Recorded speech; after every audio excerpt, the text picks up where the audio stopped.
the decisions that you make about the structure of your business, about the structure of your fees. All of these items are part of a Rubik's Cube that influences how a human is going to experience what it is like to work a day in the life at your firm. Professional development for architects is a journey that is filled with challenges, growth, and unexpected turns, but it's always worth it. Like many professionals, architects often find the early years full of long hours learning on the fly. It's not just about design, it's also about managing projects and finding balance. The journey isn't just about design, but also about understanding how to navigate workplace culture, develop management skills, and navigate for equity and balance. For many architects, the turning point comes when they recognize that professional growth is key to personal fulfillment and the success of their practice. On today's episode of Architecture Beyond, you'll hear from Rachel Gresham, AIA Senior Director of Professional Practice, a thought leader driving the change that is helping architects find balance through business skills, mentorship, as well as advocacy and equity in the workplace. Rachel's journey reminds us that the road to mastering our career can be messy, but those who embrace growth benefit the most. As architects, the skills we develop beyond design, the managing teams and advocating for workplace well-being, shape not just our own careers, but the industry as a whole.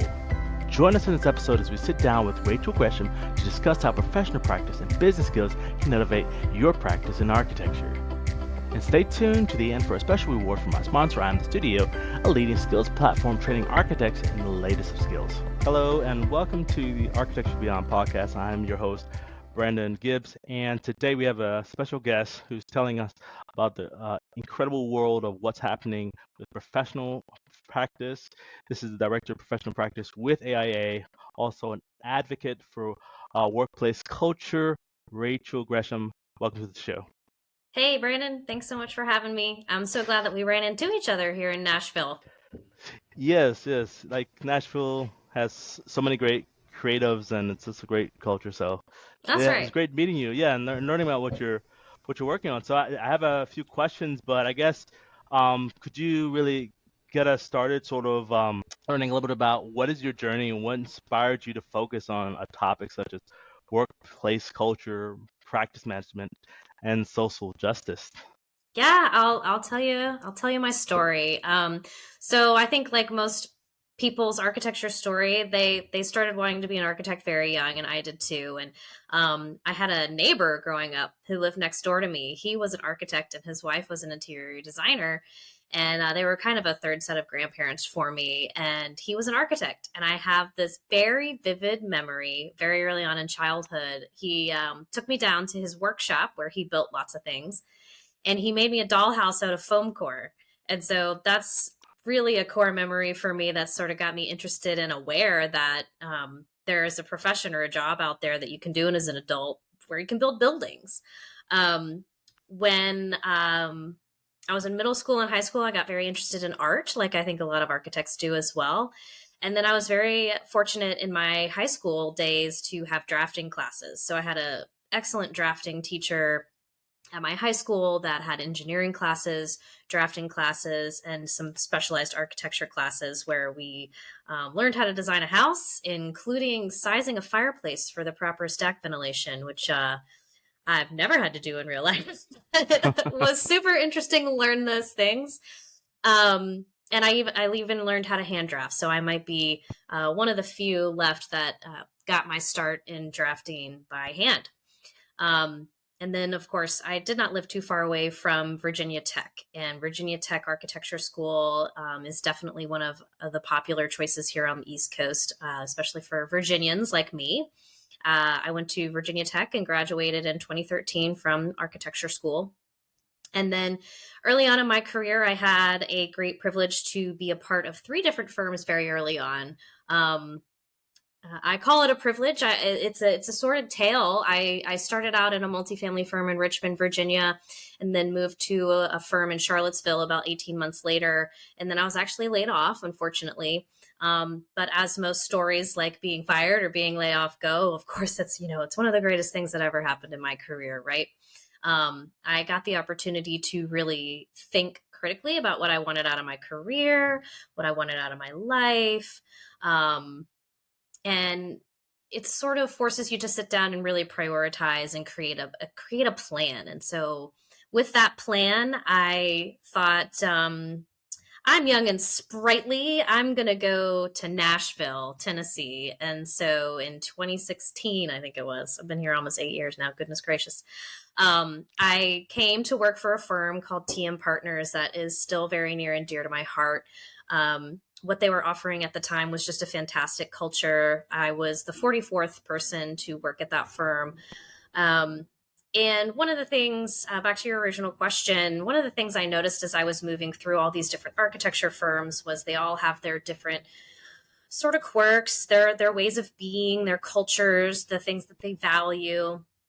And I was able to figure out what kind of culture I really enjoyed being in and what I really thrived in. But the major underlying challenges, I realized were not firm specific, but they're really industry specific. They're profession specific. And a lot of the frustrations I had with practicing architecture weren't the actual day to day designing or serving clients. It's really sort of the things that are rooted in business practices. So as I'm growing into mid career, a mid career architect, I started to realize that maybe I could make a difference in that arena.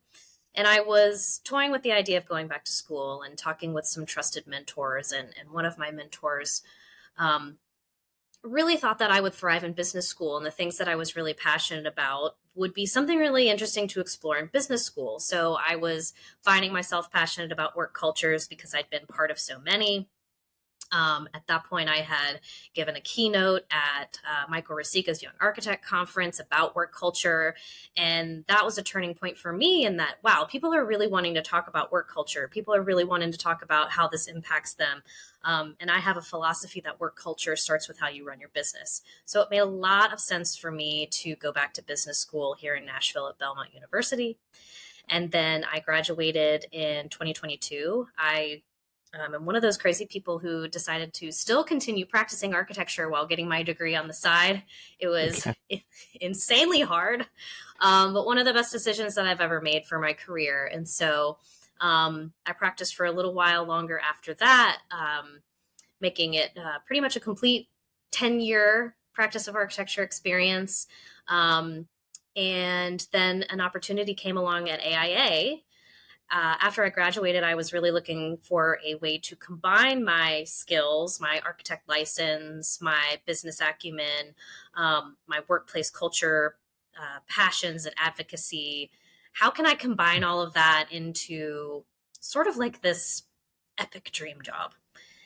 And so what Hmm. came along to me was the opportunity for an epic dream job. And so at AIA, I'm Senior Director of Professional Practice Programs, and I'm responsible for injecting business acumen into the profession. So I'm directly responsible for helping mitigate some of the challenges that I faced in my career that led me to business school. So it really is a full circle moment. I'm really enjoying the view, and that's my story. I didn't give you the Cliff Notes version, really, but I guess that means you're helping people all around the country at many different levels now. So it's like that sounds definitely like a dream job to be able to, and it's definitely like a progression of a career, because I've definitely heard some of the other interviews. The idea is like you yeah. interview when you have the start of a dream, and then you talk about the dream, and then like you're building it out. So And that's then that's suddenly you have to look back and realize that you're there.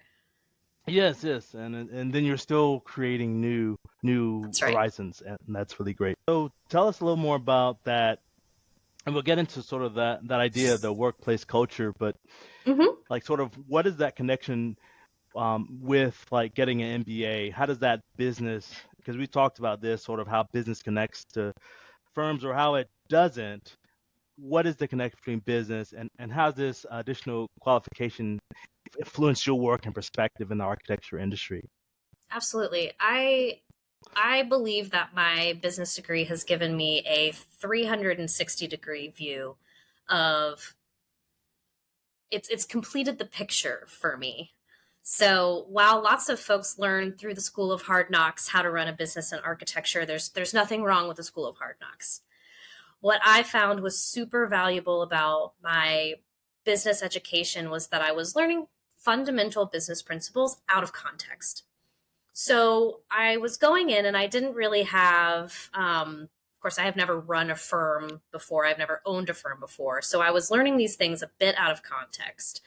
And the other people in my class were not architects. There was only one other design related person in my classes, and he was a landscape architect. So we were the only two in this industry in the business classes, and learning the very basics about accounting, about finance, about organizational design, these very building block concepts, I think, is something that folks who learn from the School of Hard Knocks miss. And while they're certainly very capable of running businesses, there's this foundational knowledge that might be missing that can help people think critically about what the next steps are. And I believe that with a business education, I will be less likely to fall into the trap of this is how we've always done it. And I will have these building blocks to really lean on. And that's what I'm trying to bring through my role too at AIA is how can I get people access to these foundational principles? How can I get people access to the language that they need to talk about their business, and give them the tools that I have, that I see that are so valuable. I think that work culture and business are 100% completely interrelated. In my master's thesis, I studied specifically how organizational structure and organizational culture are interrelated. But it's all intertwined. It's all tied together. The decisions that you make about the structure of your business, about the structure of your fees, about how you staff projects, all of these items are part of a Rubik's Cube that influences how a human is going to experience what it is like to work a day in the life at your firm. So that I feel really strongly about that. And while we can maybe have strategic initiatives or committees and things like that to address certain aspects of workplace culture, it really does have to extend to your office policies, your benefits policies, the hierarchical structure in your firm, your reporting structure. It really It, extends to all those different details. it sounds like there's a technical way that maybe some people maybe do it more of an art, like architecture. They run a practice like art, but like, is that what would you characterize the business perspective is you put something together like a scientist and then create it. It's sort of sounding that way because it's definitely it sounds different, much different from like designing a building. How would you characterize that method from maybe what you've seen in creating a firm, creating a business? I think that designing businesses and designing buildings are actually very similar. Of course, the buzzword in the business world is design thinking, and architects are looking at that like, yeah, we invented that, decades ago. What design thinking? It's not new, and I think that's kind of funny. I think that businesses, just like buildings, have there's certain givens. There's certain things that are true. We have to work with gravity. That's a truth. We have to work with a client project program as a source of truth. We have to work with how water stays out of buildings. These are all truths. And I think that running a business also has certain truths. So I'll speak to what I know. Organizational structures, there are certain truths about certain organizational structures that if we don't have the basic knowledge of how those basic structures impact our business, then we might be missing something. So there is a science to it, but ultimately how it's practiced and the freedom that you have within those systems and within those truths to move and flow and create something that you want is, I think there's a tie between architecture and business. Okay, I'm interested sort of in looking, I guess, getting a little bit back to the architecture side. Um, and I think that's sort of the bridge that you're helping sort of architects cross, you know. Um, can you share more about the role with the AIA, and the focus on business acumen programming? Like, how does that get started? How does that get started, and how does it connect with things like the benchmarking resources that Sure, you are sure. providing? Yeah. So I'm new to this role, so bear with me, nation, as I get started in this. Um, the role at AIA, I'm responsible for injecting business acumen into the profession, which is what I like to say. It's my little soundbite. Um, that will include creating programs at conferences, perhaps curating certain sessions at conferences that are business related, bringing in subject matter experts and architecture experts alike to talk about their different perspective in running businesses. One thing I'll point out that is dropping very soon, and you'll hear about it, is the Business Acumen series on AIAU. So that starts with a free introductory course that sort of talks about why business acumen is important to architects. And then there's a few other courses coming along with it that will talk about leadership, strategic marketing, strategic planning. And then we're just going to continue to build from there. We're going to I think we're focusing on finance next, and then we'll hit other very fundamental business topics. And think very basic. So the four financial statements: what's a balance sheet? What's an income statement? What's a budget? Very, very basic things that I think will help not only emerging professionals that have expressed an interest in learning these things, because it might not necessarily be something they get a ton of in school, but also for folks that are wanting to start their own firms or are new to running firms or even just new to running projects. It's targeted at folks who want to know the business side of things to run better projects and to provide better services for their clients. The benchmarking resources that we have, or the reports that we have, rather, the firm compensation survey, firm survey report, and then the benefits and compensation survey, those have existed for a really long time, and we produce those every couple of years.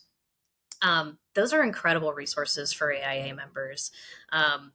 We'll be trying to build on those in the best ways that we can, and see what kind of benchmarking and data resources we can come up with now. So there's just more on the horizon. I'm currently strategizing with my team about how we can use the member groups and the knowledge communities that we have on my team to produce some great resources as well.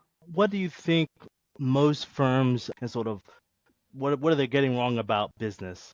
Like, what if you could just sort of summarize it? Because there are definitely, the idea is you're sort of selling some things to people who know they need it, but there are some people who don't know they need it.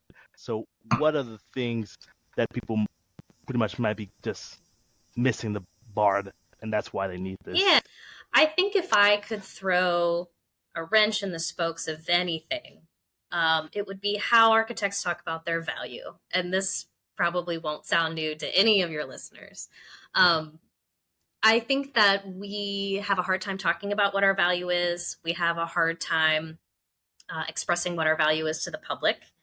We also don't have a huge ally in, television. When you go to networks that are talking about renovations and things, these our potential clients, especially for small firms, are watching these DIY and extreme renovation shows and thinking that this is reality. And so that doesn't really work for us. And of course, I'm sure a lot of folks would agree that maybe Instagram and Pinterest are not our greatest allies either. And I think that we have a hard time talking about value.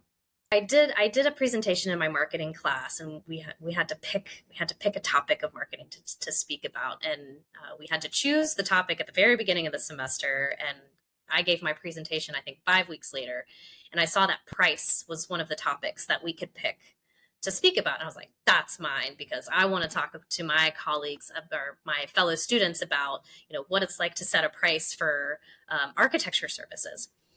And the very first part of my presentation, I went through what it takes to become an architect. So I talked about school, and I talked about exams, and I talked about experience, and I sort of made a comparison to practicing law and how, the longer you practice it, the better you get.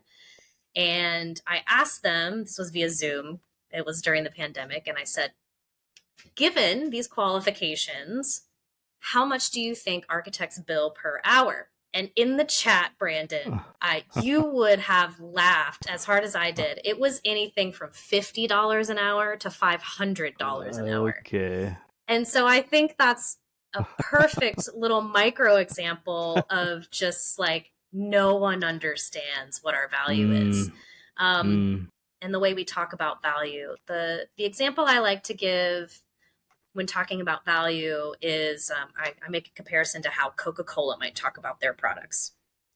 So if Coca-Cola is going to increase their prices for a soda 50 cents, maybe they're having supply chain issues or they can't source the right sugar, and it's just more expensive for them to produce this.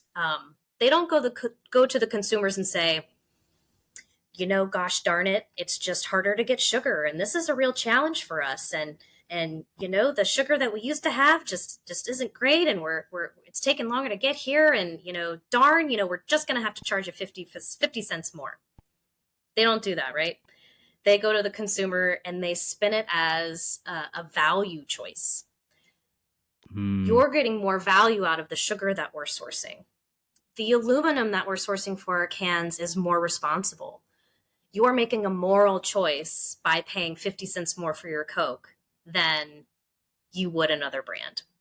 And so how I compare that to architecture is perhaps we go to a client that has a really tough site and we say, well, gosh darn it, we're just going to have to get a geotech report this time. And, we're going to have to get some add-ons, and that's going to be expensive.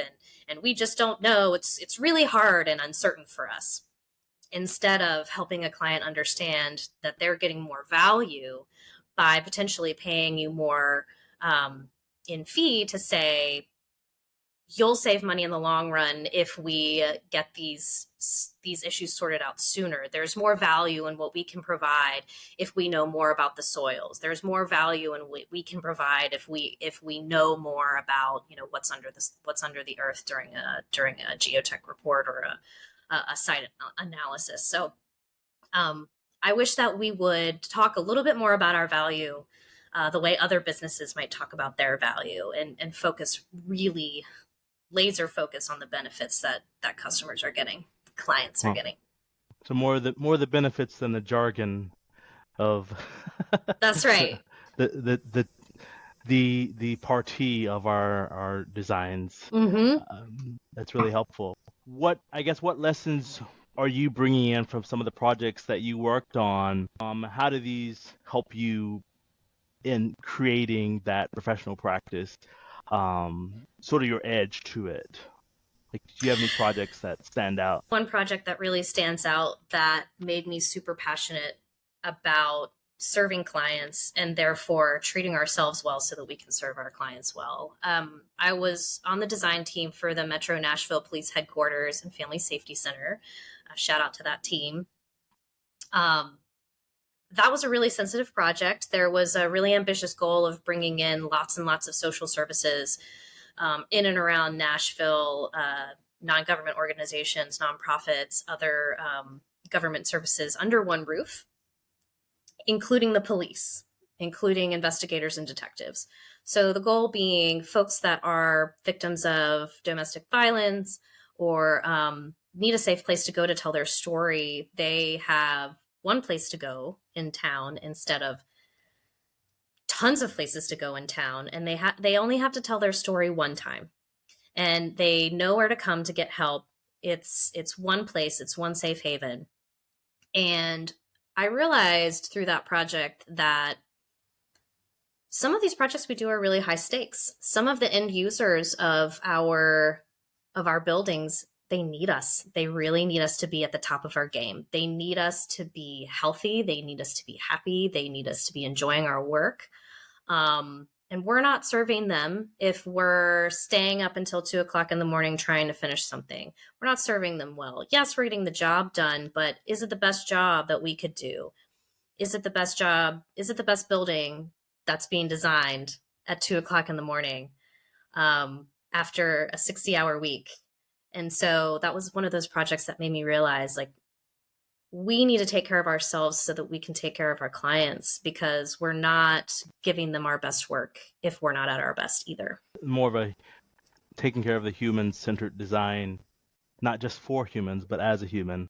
Yes, I like that. I think that to be something that schools should really consider. I don't know where schools have they want to introduce into architecture and the workload, but at the same time we have to take care of ourselves, of course, because at the same time, absolutely. yes, then we'll be making Absolutely. very difficult to live in buildings because it's difficult to operate with our work schedule and such. That's Exactly.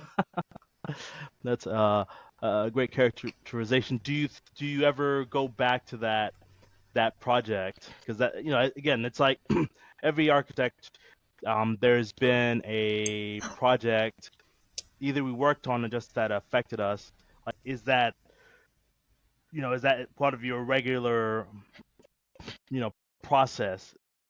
How do you stay connected with architecture? And because I talk to a lot of Hmm. people who are like a little bit further away. Like, Yeah, how do you stay connected? that project is probably one of the projects I'm definitely most proud of. I can drive by it in town whenever I want to see it, but I stay connected to architecture. I think it might be a little bit easier for me than some of your other guests, because I am interfacing with members of the AIA on a regular basis. I'm talking to them about what their challenges are. I'm working with them to achieve change in the industry. I'm on the phone with them. I'm on Zoom calls with them. And then also, I stay really active in our local AIA chapter as well. So I like to go to chapter meetings and hear what folks are talking about. What's the supply chain issue du jour? And I also keep in contact with a lot of my former colleagues from TM Partners. It was such a great community there at that firm that I'm still in contact with most of the people that I spent a lot of time with over there. And I like to hear what their challenges are, cheer them on, celebrate them when they get projects. And so I do still have lots and lots of FaceTime and relationships with the architects, practicing architects in my life. That's a good segue into a lot more of your advocacy and mentorship because you're continuously a part of that. You created a mentorship and advocacy program for emerging professionals. Can you tell us more about the initiative and impact that has for young architects? Sure. So at TM Partners, I was part of a team that designed a mentorship program. And what we really what we really wanted to build on was a great learning culture. So there's a great learning culture there. Seasoned architects have great passion and enjoy growing the younger architects. And I think what we were hearing was missing was a little bit more of the nuanced career advice, or, I have a problem with a project. How do I handle it? Some of these more in-depth nuanced issues folks were really wanting a mentor to handle, and even career advice. Is this place right for me? How do I grow in this firm? And we really firmly believed that there's no one size fits all mentorship program, and not everybody wants the same type of mentorship, and some people don't want mentorship at all. So it was a completely opt-in program.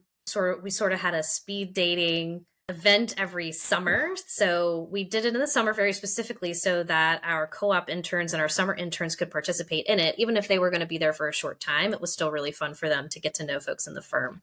Speed mentoring, sort of. Yeah. I've done several of those. I think that's getting people into the idea sometimes because they get out of it after school, but it's like, yes, ask an older or more experienced architect. That's great. And so we use that exercise to pair people. So again, it's all opt-in. If you wanted to be a mentor, you had to opt in. If you wanted to be a mentee, you had to opt in. And so it was an opportunity for you to get to know the options of mentors that were available at the firm. And then we would pair folks with their first choice as best we could. I think while I was there, we were able to pair everybody with their first choice. I think the reason why that program is successful is because we were really great at communicating the expectations about it. So we were clear about, a mentee is responsible for reaching out to a mentor. When you're asking someone whose time is literally more valuable to a client than yours, it's your responsibility to reach out, come with an agenda to meetings. We prepared a few resources that included some icebreaker questions or some questions you might ask further down in your relationship, resources to help people set goals together. And so we really fostered this environment, and it did take a lot of coaching of mentors and mentees to help them understand, what's the best way to interact with this framework. And that's another thing I think was strong about it, is that it was a framework in which you can get mentorship. It wasn't this, very regimented way of interacting. It was really a framework that you could build a relationship that you wanted out of it. And that I'm not sure if it's still going on, but I hope it is. But I think it was very successful. There were some great success stories from some colleagues that came out of it. Great relationships made and careers progressed. So that's all good things. That sounds like a great program, and I think every firm needs a level of that. You're tuned into Architecture Beyond, and today we're hearing important insights for the rewards for firms and architects to invest in professional practice from AIA Senior Director of Professional Practice, Rachel Gresham. In this episode, she shares her insights for creating impactful programs within firms and now being able to supercharge opportunity to the wider industry. As a special reward for listening this far, we're sharing the promo code ABProPractice 2024. Again, that's ABProPractice 2024 to get 50% off your first 3 months with I'm the Studio courses, acquiring architecture skills in the top software and methods. What are some ways you think some other firms can start a program like that? Especially having more interns, the idea is it's not just get them working late on this project. It's also developing them. What would you suggest? So a formal mentorship program, I don't think is the right answer for everybody. I think the larger you get, the more there's a need for that level of organization. But 75% of AIA members work for firms that are 10 people or less. And sometimes a formal mentorship program really isn't the best way to go about it. So what I suggest for those small firm leaders is take your intern out for a coffee walk in the middle of the day. They're probably there in the summer. Get out of the office, ask them about their hopes and dreams, get them comfortable asking you questions about your career. And that relationship can be super, super rewarding. The other advice that I would give to emerging professionals, I think there's this expectation that finding a mentor is like getting asked to prom or asking someone else to prom. Like, will you be my prom date? So serious. Yes. Yes, it's this very serious thing where now you're my mentor, The most successful mentorship relationships that I've had have never been called that. I've never looked at someone and said, "Hey, you're my mentor. Can we talk?" It's always just a connection with another human being that I respect and whose career that I admire. Yeah. So there doesn't have to be a ton of pressure on a mentorship relationship from the emerging professionals side to ask a mentor to be your mentor, to go to prom with you, so to speak. So that also, I think, takes some of the social anxiety out of finding a mentor too. When you see the other person as a human being that has a career that you admire and that you want to learn more about. So that's what I would say. Well, and that's super helpful. I think a lot of, emerging professionals, interns, everyone who's looking for that advice, just something to get out of that mentality. We rethink it, they're going to make it a better opportunity. I'm really interested now. We definitely covered a lot of different ground. Now to look at more about let's get into workplace culture and equity. Okay. What are those key elements of a workplace that you would describe that supports and retains high achievers, high and healthy achievers in the architecture industry? Yes. I like that you said that, high and healthy. There's some wild statistic that Gallup uses quite often, and it's 70% of your job satisfaction, or some crazy number like that. Don't quote me. 70% of your job satisfaction comes from your direct supervisor or your manager. So if I was a firm owner of any size and I wanted to retain my top talent, I would start investing in my managers, in the people that have power to delegate, in my project managers, the people that are boots on the ground, middle management, mid-career folks. I think we often find ourselves in project management positions in architecture, and we look around one day and we're like, where did the design go? Mm. I'm a project manager now, and I'm responsible for getting work done, and I have people who report to me, people who I'm delegating to that are helping me make this happen. And while we got training to be an architect, we didn't get training in how to be a great project manager.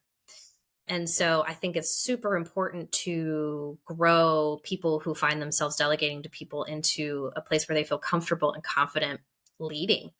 There's a lot of empathy and understanding and just human connection that comes along with being a manager.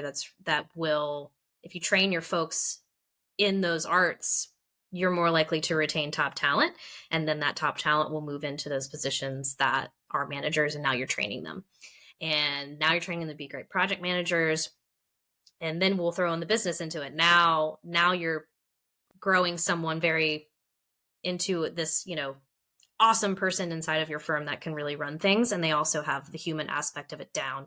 And now they're in turn growing high achievers too. So that soft skill being trained, just like those hard skills of architecture or projects, particularly like people management. 100%. I agree. How can AEC firms use that organizational structure as strategic recruitment and retention methods? I think that there's many things about culture that can be used as recruitment strategies. Like, for example, the mentorship program. That's a great way to get young folks into the firm. Emerging professionals want something different than maybe more seasoned professionals. And when I saw this question on my sheet, Brandon, when you sent it to me, I got to thinking, and I pulled up my research from my master's thesis, and I looked at one of my favorite frameworks for organizational structure and culture, that is by a man named Charles Handy. And the reason why I like him very much is because he has 4 different typologies in his framework. And they come with little icon pictures that he created himself, which we're all very visual people. Mm-hmm. And I just love that. Anybody goes to my website to see my master's thesis, you can see his illustrations, or just Google Charles Handy and it'll come straight up. But I think what's important to understand is that people are motivated by different things, and they're drawn to certain structures and sizes of architecture firms that speak to how they're motivated. So, for example, Handy has 4 different typologies. One is called club, task, role, and existential. Architecture firms, I found in my research, tend to fall mostly in task culture and role culture. And task culture is sort of that matrix culture where people are really task oriented. They enjoy a variety of tasks. Role culture, you'll see in larger firms where people have their tasks and their silos, and things that they are responsible for are in black and white. So someone that's attracted to a role culture, a hierarchical culture where things are very clear, are going to be motivated by predictability. They're going to be motivated by their ability to fill the obligations of their job description. And so that's something that, as a leader, those folks are you can help motivate those folks by helping them with that, helping them with the predictability of their tasks, helping them fulfill the roles and responsibilities of their job descriptions. And then with the task culture, the more matrixed culture, what motivates folks in those are working towards a common goal. So providing a really great vision for folks in a task or a matrix culture, and then variety of tasks. So in contrast to the folks in the role culture, the folks in the task culture are motivated by doing something different every day. Maybe they have a different role on a different project and they're getting to touch lots of different things. So those are some other really probably much more scientific and stuffy ways that folks can retain high achievers is by understanding what motivates folks within their organizational structure. I guess when I was hearing that, I was thinking of the personality test. Is there any that you recommend? Because yeah, definitely managing people is like, what type of person are you? How are you managed? How do you relate? Do you recommend? Oh man, Yeah. Brandon, I love a personality Okay. test. Oh gosh. I will say Myers-Briggs is not my favorite because every time I've taken it, I've gotten a different answer. Uh, But I love the Clifton Strengths Finder. That's a really great one for corporate entities to do because you start to understand people a lot better when you understand their strengths, and you can start building a team based on those, and you can assign tasks based on those. Here in Nashville, I don't know if you've heard of it. It's all the rage, the Enneagram. yes, I have. That's yes. The other one I love is the Enneagram, and I've used the Enneagram. I'm a 1-wing 9, if that means anything to any of your listeners. I've used my Enneagram number with my Clifton Strengths to make a lot of decisions about my career. So I think while you have to take all of this with a grain of salt, it can provide some guidance and help you strategically. And I've never taken it, but the DISC test, Okay, DISC. I've done that one. I've done that one. Yeah. So So I haven't done that one yet. definitely telling because they're the type of person you want to be when you look at it. So it's like, let's break it down to the question. Let's break it down to the question and, find some truths and also learn about others. There you go. Well, I'll see if I can take the DISC. That's the only one that I haven't taken thus far, but I hear people like it a lot. Your work also emphasizes justice, equity, diversity, and inclusion with JEDI, which is one of the AI initiatives. Could you describe that program and some practical steps that firms can take to emphasize that one and how it can benefit them as well in their culture? I absolutely have to talk about AIA's Guides for Equitable Practice. Google it. It'll come straight up. Another great resource out of the AIA was The Elephant in the Well-Designed Room. These resources are great in outlining tactics and actions that you can take. Also, best practices. There's sections at the end of chapters that talk about, laws that you should be aware of, questions that you can ask, programs that you can consider implementing and how to do that, and also educate along the way. So I would just love to send people there to do that and see what they can glean out of those two resources, because they really are created as a resource for members to take action. And the other thing anecdotally that I would recommend is listening. We have to, when it comes to JEDI, I like the way you said that. Just starting with listening. If you have nowhere else to start, if you have nothing else, you have no other clue what to do, is to listen first. In casual conversation, via survey, really get some feedback on what your folks think about your culture and the benefits that you're offering. And just a leadership tactic that I love is that your people have the answers. You just have to ask them what they think. Yeah. As leaders, sometimes we feel like we have the responsibility to come up with all the answers or all the solutions to items like JEDI, and we don't have to. We can ask our folks what they want, and then use our discernment and our point of view as leaders to make some good decisions. That's good. It's like it's a person to person. It's not like a big group to group. It's one person to one person. That's a nice way of seeing it, and definitely it's helpful to consider it as well.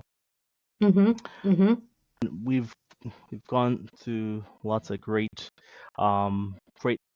items in this interview, though I know you can only cover like a small part because I'll cover as much as I can, Brandon. No, because again, the AIA, I think it's doing a lot more than there's a lot of great things that's being set up and ideas. They're helping firms at different places. They're helping emerging professionals at different places. Could you share some more of the insights from independent research, and I guess maybe things that you're like getting started with, something that's inspiring you about, that's helping on the topic of relationships between organizational structure and culture, because that's, you know, you're finding new frontiers, I'm assuming. So yeah, Yeah. yeah. I would love to talk more about that. I think that I want to be able to give people the language that they need to be able to chat about organizational structures and how they influence. Because I think on a daily basis, we're talking about these things very anecdotally, um, but there's vocabulary to it. There's definitions, and there's again, these known principles, these truths that are out there. And I really want to give people access to those. So not only with business, but on a more personal level, those organizational structures. And the one thing that I think really sums it up, one of the scholars that I studied for my thesis, my master's thesis, was talking about, they really hit the nail on the head. And there's this beautiful diagram, and it says culture legitimizes structure, and structure institutionalizes culture. So it really is it's this circle. So if we're going to address structure, we also have to address culture. We kind of can't look at them in a vacuum. And I really would like to elevate that message that you have a lot more control over your organizational culture than you might think, because what at the bottom of it, at the foundation level of it, is how your firm is organized.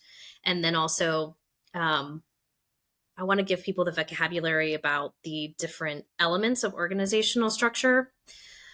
These elements include formalization, specialization, chain of command, and a couple of other things. But these are all very, very foundational concepts that are apparent and clear in every single business on the planet.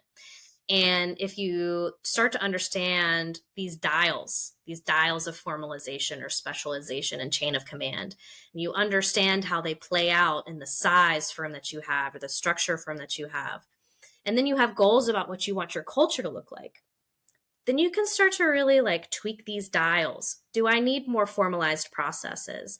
Do I need to hire some specialists, or do I want generalists? Do I have a chain of command that's really clear, or could I loosen it up a little bit? So once you understand how these things all work together, these dials become much more obvious to turn, and then a small change can make a huge impact. Artful way of saying a very technical research-based process. So for people in the industry who are looking for opportunities or within a firm, where do they play a part, like in terms of, do they try to connect with where culture is being more developed? The idea is, because again, people have their preferences. Like, how does Mm-hmm. that play more like for their guide? Because that, even like in LinkedIn nowadays, you can find out about different things about a firm. You can find out, but culture is not really something that you can see without experiencing. So Yeah, yeah. You're totally right. And famous or notorious, I'm not sure which. Um, for my keynote that I gave in 2019 at the Young Architects Conference, where I talked about, what questions can you ask in a job interview to sort of suss out what a firm culture would be like before you sign on the dotted line. That was 5 years ago. I will say those questions are still very relevant to emerging professionals. Um, it was questions around things like staffing. How are projects staffed? How do you know when a project needs extra help? Um, do you have mentorship programs? Do you have professional development budgets? Asking to talk to someone in the firm that is at your level is a huge thing. So sussing out those things through a peer is just I hope that your peers would be honest with you. And sometimes firm leaders can give you what I like to call a Sunday school answer, which is, kind of what you want to hear, what it says on the wall, what it says in the policy. And then your peer might be more apt to give you what the real answer is. I think reframing lots of questions to get at the root of what you're trying to find out, which is asking a firm leader or someone in an interview about how many hours does someone work in the studio per week. They're not going to And tell if they like you. what they're doing, Right. They're not going to tell you, oh yeah, pretty much everybody here is on their, seventh 60-hour week in a row. They're not going to tell you that. Mm. So getting around questions that are actually going to help you suss out what the actual answer is to that question without flat out asking it, which has to do with staffing, which has to do with, how they're running projects, how do they manage client expectations, for me, is a huge one. Do we just kind of roll over when someone says that they want something tomorrow, or are, project managers empowered to help their clients understand, like, I hear that you need this by tomorrow. It's 4:00 on a Thursday, and that's simply not going to happen. But here's what I can offer you. How are client expectations managed, I think is a good place to sort of throw some interview questions when you're an emerging professional. Yeah. I think, to another spirit of your question, if you're in a firm and you're looking to change the culture, I talked about this on a podcast with Tanya here in Nashville on the AIA Middle Tennessee podcast a few weeks ago. And her great advice was, come with lots of curiosity and questions about things. What we were kind of getting at was, the firm didn't start the day you arrived. The firm has a history. The firm might have tried things that you want to pitch. The firm may have tried and it didn't work, or there's something about the firm, or sometimes there's something about the law that won't allow the solution you're bringing. So coming to firm leaders with tons and tons of curiosity about what's been done in the past, what is possible.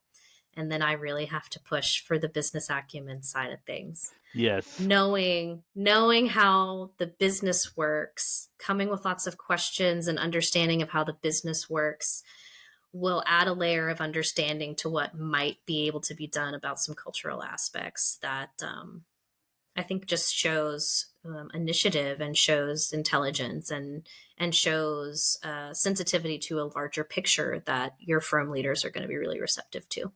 Wow. That's great. And that curiosity is the thing that needs to always stay alive. It doesn't kill the cat. Curiosity actually That's right. keeps us alive. I totally agree. You have a lot of great media that's out there. You have a great website.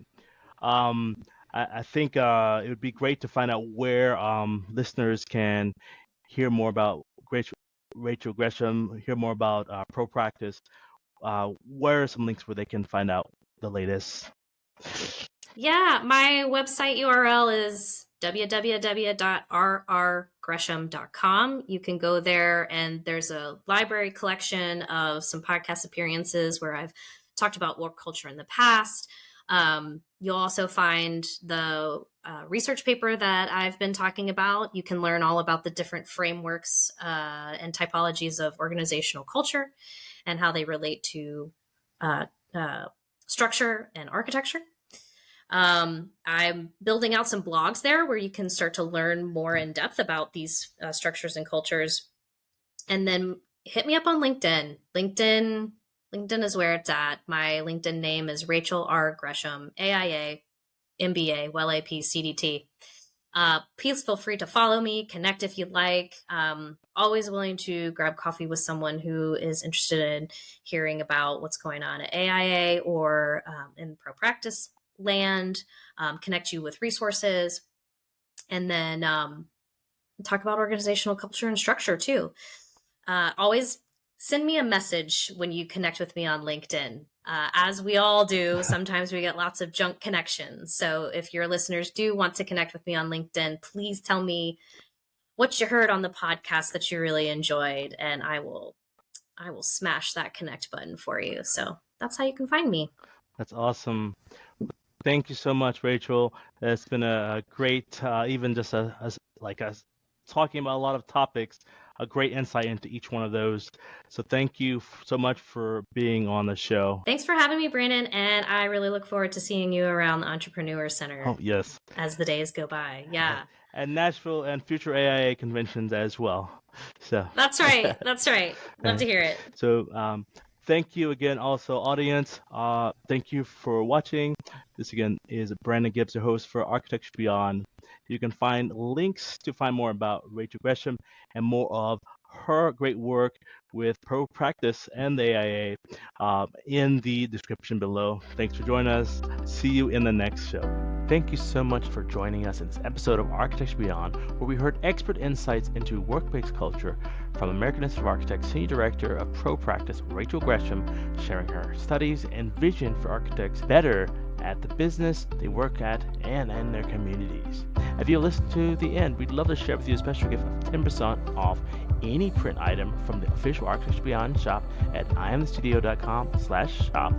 The first 10 orders will receive a free bonus Architecture Beyond stylus and pen to make your everyday sketches a little more visionary. In the next episode of Architecture Beyond, we will discuss policy. It's election time in the U.S., and this may be our last chance to see what types of policy may actually influence our industry and lives from architect's perspective only. So I'll do the work to get the information to you so you can make the informed decision for your future and ours. Be sure to check it out. This has been Brandon and the Architecture Beyond crew. Catch you in the next episode.